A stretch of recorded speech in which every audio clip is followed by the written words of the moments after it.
प्रणाम साधु महाराज। दरअसल मैं अपने कार्य में इतना व्यस्त था, आपके आने का पता ही नहीं चला। कहिए आपकी यात्रा कैसी रही? यात्रा तो ईश्वर की कृपा से बहुत अच्छी रही, परंतु तुमसे दोबारा मिलकर मुझे प्रसन्नता नहीं हुई। मुझसे मिलकर प्रसन्नता नहीं? मुझसे कोई गलती हो गई क्या महाराज? अगर ऐसा है तो मुझे क्षमा कर दीजिए। नहीं रविदास जी नहीं, तुमसे कोई गलती नहीं हुई। तुम बात को गलत समझ रहे हो। दरअसल 14 माह पहले मैं तुम्हें तुम्हारी दरिद्रता दूर करने के लिए एक पारस पत्थर दे गया था। लगता है तुमने उसका प्रयोग नहीं किया। कहाँ है वो पारस? महाराज, जहाँ आप रख गए थे वहीं रखा होगा। और रही बात प्रयोग करने की, मुझे उसकी आवश्यकता नहीं पड़ी।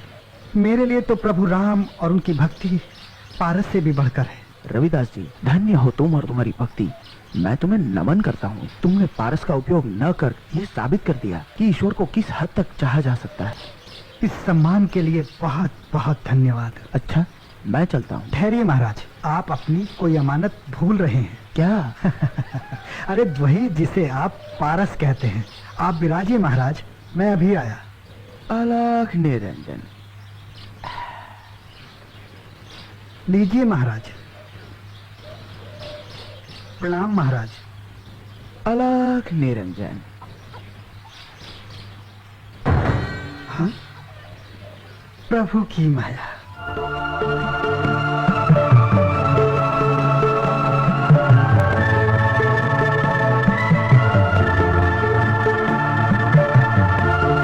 रानी जी की जय हो।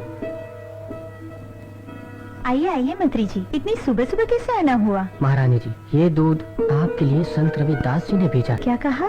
गुरुजी ने भेजा है? जी। इस दूध को भेजने के पीछे जरूर कोई कारण होगा। लाइए, दूध दे दीजिए।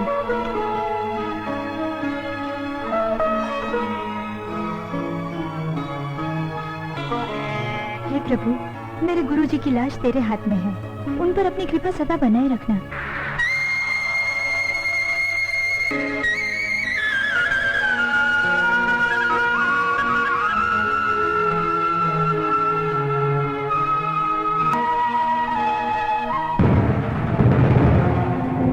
विष मेरा दूध पीकर भी जीवित है।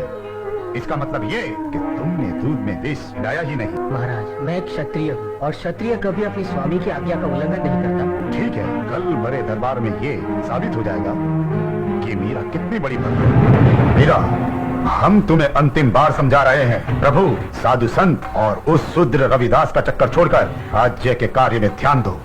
पिताश्री, मैं अपने प्रभु को अपने आप से कैसे अलग करूं? वे तो मेरे तन, मन और आत्मा में बस गए हैं।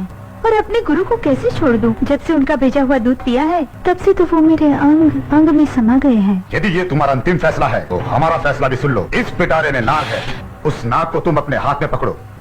नाग को पकड़ते ही तुम्हारी भक्ति की पकड़ ढीली हो जाएगी। जो आ गया पिताश्री।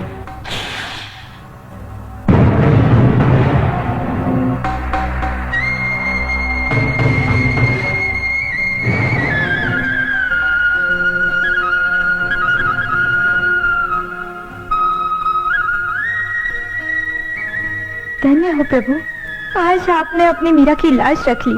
आज आपने साबित कर दिया कि आप हमेशा अपने सच्चे भक्तों के साथ हो प्रभु। पुत्री मीरा, हमें क्षमा करें। हम अहंकार में आकर उस ईश्वर को भूल गए थे। धन्य है वो संत रविदास जिसने भक्ति के प्रति तुम्हारा सही मार्गदर्शन किया है। पुत्री, हम भी संत रविदास जी के दर्शन करना चाहते हैं। पिताश्री, आपको अपनी गलती का एहसास हो गया, यही आपकी सबसे बड़ी सजा है। यदि आप संत रविदास जी के दर्शन करना चाहते हैं तो आप उन्हें सम्मान के साथ आमंत्रित कीजिए, वे अवश्य आएंगे। ठीक है पुत्री। मंत्री जी, संत रविदास को आदर सम्मान के साथ यहाँ लाने का प्रबंध किया जाए।